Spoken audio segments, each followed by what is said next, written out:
Assalamualaikum korang. Jom get ready with me. Sebelum tu aku nak pakai lampu yang aku baru beli ni.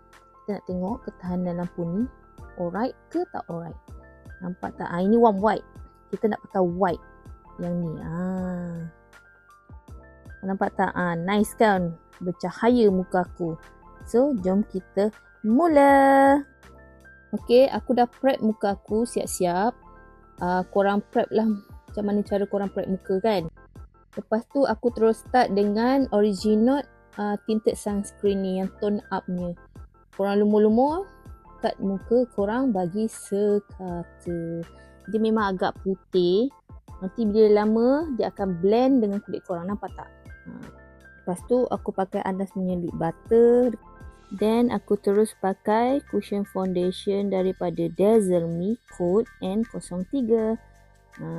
Korang dab seluruh muka korang. Dab. Bagi rata. Dan sekata. Tepek. Then korang spray bagi dia lock muka korang. Then aku terus pakai contour. Muka aku wajib pakai contour sebab muka aku agak pink kan. Ikut style korang macam ni korang pakai contour. Style aku macam ni. Oops, double chin penting. Okay, double chin penting kita contour. Nak bagi nampak runcing kita punya dagu tu. Next, blusher. Okay, macam ni aku pakai blusher daripada atas turun ke bawah. Ikut teknik masing-masing. Blush. Kiri kanan. Lepas tu hidung sikit. Bagi comel-comel.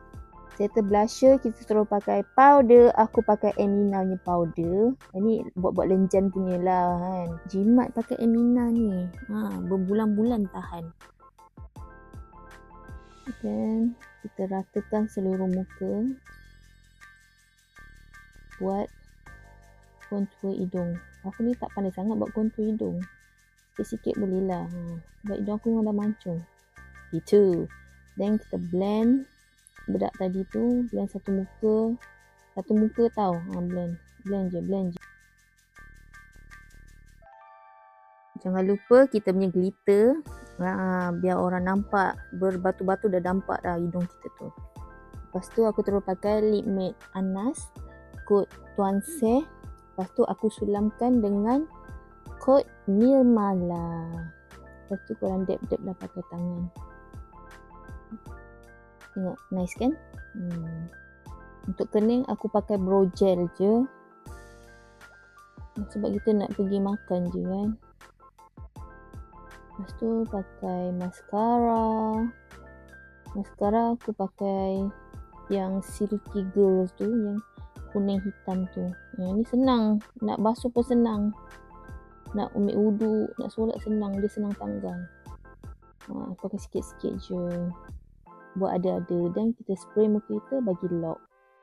Final look korang tengok kat hujung video. Cantik ke tidak? Cantik tak?